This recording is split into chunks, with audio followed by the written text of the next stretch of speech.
আসসালামু আলাইকুম। Monira blog kitchen থেকে আমি মনিরা বলছি। আজ আপনাদের একটি নাস্তা তৈরি করে দেখাবো। ইডলি, ধোসা, অনেক তো পিঠা খেয়েছেন। তো আমি আজকে এই নাস্তাটি তৈরি করছি। তো এই রেসিপিটা আশা করি আপনাদের খুবই উপকারে আসবে। তো এটা হয়তো অনেকেই অনেক কিছু দিয়ে তৈরি করেছে। আমি আজকে সুজি দিয়ে তৈরি করব। তো তার জন্য আমি এখানে সুজি নিয়ে নিলাম 1 কাপ, আর এখানে দুধ দিয়ে দিব। এখানে কাঁচা দুধ, নর্মাল যে দুধ থাকে সেই দুধটা দিয়ে দিচ্ছি। দেখতেই পাচ্ছেন আমি দুধটা দিয়ে কিভাবে এটাকে নেড়েচেড়ে নিচ্ছি। তবে এখানে যদি মনে হয় যে আপনারা আরও বেশি করে তৈরি করবেন, সেই ক্ষেত্রে এখানে আরও একটু সুজি এখানে অ্যাড করতে পারেন। প্রায় 1.5 কাপের মতো সুজি আমার এখানে লেগেছিল। তো সুজিটা দিয়ে আমি এটাকে ভালো করে এভাবে নেড়েচেড়ে রেখে দিব 10 মিনিটের জন্য। আর আরেকটা উপকরণ আমি রেডি করে নিব। তো এটাকে যতটা সম্ভব সুন্দর করে নেড়েচেড়ে রেখে দিচ্ছি। এখন আমি এখানে আরেকটা উপকরণ রেডি করে নিব। তো আরেকটা বাটি নিয়ে নিয়েছি আলাদা। নেওয়ার পরে এখানে আমি এখন এই বাটিটাতে চিনি দেব। চিনির পরিমাণটা এখানে আমি আধা কাপের একটু বেশি দিয়েছি। আপনারা মিষ্টি যেমন খেতে চাইবেন সেই পরিমাণে এখানে চিনি ব্যবহার করতে পারেন। তো এখানে 2টা ডিম ব্যবহার করব। আপনারা যে পরিমাণে তৈরি করবেন তার উপর বেসিস করে এখানে ডিমটা দিয়ে নেবেন। তো এই যে দেখুন আমি এখানে ডিমগুলো দিয়ে নিচ্ছি। তো এখানে ডিমগুলো দিয়ে ভালো করে ফেটিয়ে নিতে হবে।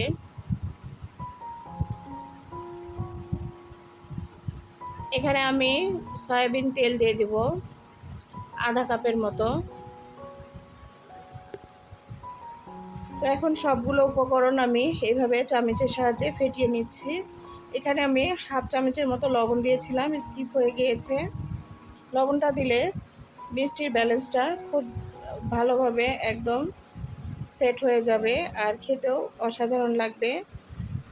তো এখানে অতিরিক্ত মিষ্টি দিলে ভালো লাগে না খেতে, যার জন্য পরিমাণে কম দিতে হয় মিষ্টিটা।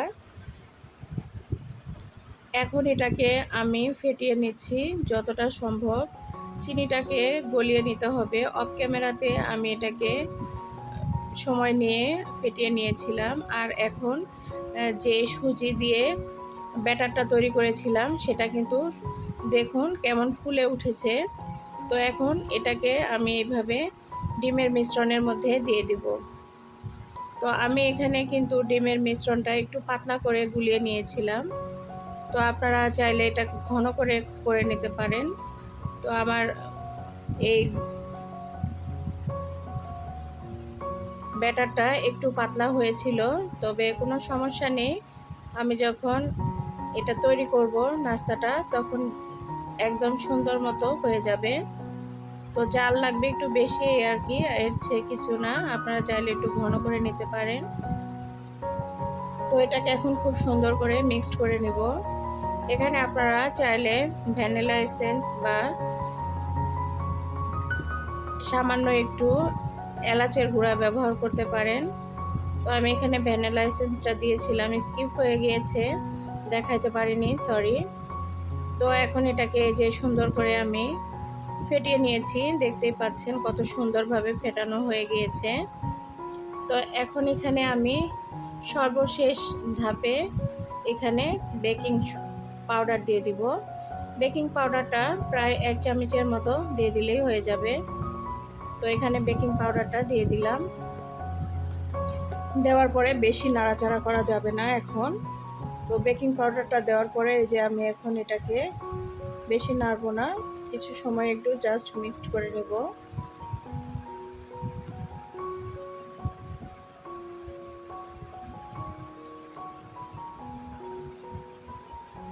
সুন্দর মতো এটা মিক্সড হয়ে গিয়েছে। এখন আমি পরবর্তী স্টেপগুলো রেডি করে নিব। এখন এটাকে একপাশে রেখে দিতে হবে। এটা একদম পুরোপুরি তৈরি হয়ে গিয়েছে। এই যে দেখতে পাচ্ছেন এরকম ব্যাটারটা তৈরি হয়েছে। তো এখন আমি বাটি নিয়েছি, এখানে আমি কাচের বাটি নিয়েছি। আপনারা চায়ের কাপ এরকম কাচের বাটি বা স্টিলের বাটি নিতে পারেন। তো এখানে আমি বাটিটার মধ্যে তেল লাগিয়ে নিয়েছি, ব্রাশ করে নেবেন তেল প্রথমে, বা আঙ্গুলের সাহায্যেও নিতে পারেন। আর ছোট ছোট কাগজের টুকরা আমি এইভাবে বাটিগুলোর মধ্যে দিয়ে নেব।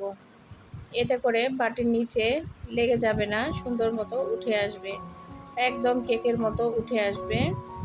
আর একটা কেকের মোল্ডও নিয়েছি, সেটাতেও তৈরি করব। তো সেটার মধ্যেও আমি এখন এই যে কাগজটা দিয়ে নিচ্ছি। আর ভালো করে লক্ষ্য করলেই দেখতে পারবেন যে আমি কিন্তু তেল দিয়েছি, যার কারণে কাগজগুলো এই যে এরকম হয়ে যাচ্ছে। তো কাগজগুলো সুন্দর মতো একটু সেট করে নেবেন, এতে করে নাস্তাটা যখন তৈরি করবেন তখন কিন্তু এটা খুব সুন্দর মতো উঠে আসবে। অনেকটা কিন্তু ভাপা পিঠার মতো এটা হবে, আর সুন্দর একদম কেকের মতো হবে। তো এরকম হেলদি একটা নাস্তা আপনারা তৈরি করে খেয়ে নিতে পারবেন, বা বাচ্চাদের টিফিনে দিতে পারবেন, সকাল বিকালের নাস্তা হিসেবে ব্যবহার করতে পারবেন। একদম হেলদি, কোনো প্রকার তেলে ফ্রাই করার ঝামেলা থাকবে না, আর একদমই স্বাস্থ্যসম্মত। ছোট বড় সবার কাছে অনেক ভালো লাগবে। এখন আমি এভাবে একটু ড্যাব ড্যাব করে নিব, এতে করে কোনো লাম্পস থাকলে সেটা ঠিক হয়ে যাবে। তো অবশ্যই এরকম ড্যাব ড্যাব করে নেবেন, এতে করে দেখবেন যে সুন্দর মতো এটা সেট হয়ে যাবে। পরবর্তীতে কোনো ফাঁকা অংশ থাকবে না, খুব সুন্দর মতো এটা তৈরি হবে। তো এখন দেখুন আমি সবগুলো রেডি করে নিয়েছি। আর এখন একটা স্ট্যানার নিব, এই যে রাইস কুকারে যেই স্ট্যানারটা থাকে সেটার মধ্যে এখন বাটিগুলোকে বসিয়ে নিব। সবগুলো বাটি স্টিলের বাটি হলে খুব দ্রুত হয়ে যায় 10 মিনিটের মধ্যে, তবে এই কাচের বাটিগুলোতে একটু সময় লাগে 20 মিনিটের মতো। তো এখন এটাকে আমি আগে থেকে কড়াইয়ের মধ্যে পানি বসিয়ে দিয়েছিলাম, আর বলকও উঠেছে। তো এখানে এখন বসিয়ে দিব। পানিটা কিন্তু আমার খুব সুন্দরভাবে গরম হয়েছে, এই যে দেখুন বসিয়ে দিলাম।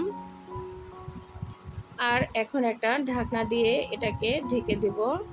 ঢাকনা দিয়ে ঢেকে দেওয়ার পর যে ছিদ্রটা আছে অবশ্যই ছিদ্রটা বন্ধ করে নেবেন, এতে করে হবে কি নিচে যে পানির ভাপটা বের হয়ে এটা সুন্দর মতো সেদ্ধ হয়ে যাবে, আর এই উপরের ভাপটা থাকবে, যেটার কারণে সুন্দর মতো এটা আরও দ্রুত হয়ে যাবে। তো এই যে দেখুন উপর থেকে দেখাচ্ছি কতটা ফুলে উঠেছে, ফুলকো হয়েছে। তো সব কিছু একদম পারফেক্ট ছিল, যার জন্য সুন্দর মতো কিন্তু ফুলকো হয়েছে এই যে। তো এখন আমি এটাকে চেক করে নেব একটা কাঠির সাহায্যে। কাঠিটা কিন্তু আমার একদম শুকনো ফিরে এসেছে, এটা ভিতরে দেওয়ার পর কোনো প্রকার ভেজা ভাব নেই। এই যে একদম সুন্দর মতো এটা উঠে আসছে শুকনো অবস্থায়, কোনো কাঁচা ভাব নেই। তো এখন এরকম করে আমি এটাকে আরও জাল করে নামিয়ে ফেললাম। তো এই যে এখন এটা দেখুন নামিয়ে ঠান্ডা করে নিতে পারলে ভালো, তবে আমি একটু গরম থাকা অবস্থায় এটা উঠিয়ে নিয়েছিলাম। আর প্রথমে একটু ছুরি দিয়ে আমি আসলে আগেই উঠিয়ে নিয়েছি। এই যে ছুরির সাথে একটু এরকম চতুর্পাশে চাপ দিলেই দেখবেন সুন্দর মতো এটা উঠে আসবে, একদম অনেক সহজ, খুব দ্রুতভাবে এটা উঠে আসে। তো একটা ছুরির সাহায্যে এভাবে একটু ঠান্ডা করে এটা উঠিয়ে নেবেন। আমারটা গরম ছিল, তারপরেও সুন্দর মতো উঠিয়ে এসেছে। আর এখন এটা মোল্ড আউট করে দেখাচ্ছি, দেখুন পিছনটা কত সুন্দর হয়েছে। এখন এটাকে আমি এই যে উপরে যে কাগজটা থাকে দিয়েছিলাম সেই কাগজটা ধীরে ধীরে উঠিয়ে নিব। এটা যত ঠান্ডা হবে কাগজটা কিন্তু সুন্দর মতো উঠে আসবে। তো আমার যেহেতু গরম ছিল যার কারণে একটু সময় লাগছে এটা উঠাইতে, তবে সুন্দর মতো উঠে এসেছে, এই যে দেখতে পাচ্ছেন। তো একদম পুরো পারফেক্ট একটা নাস্তা রেসিপি। তো এখন এটাকেও আমি উঠিয়ে নেব কাগজটাকে। কাগজ থাকা অবস্থায় তো আর খাওয়া যাবে না, তো কাগজগুলো সুন্দর করে উঠিয়ে নিতে হবে।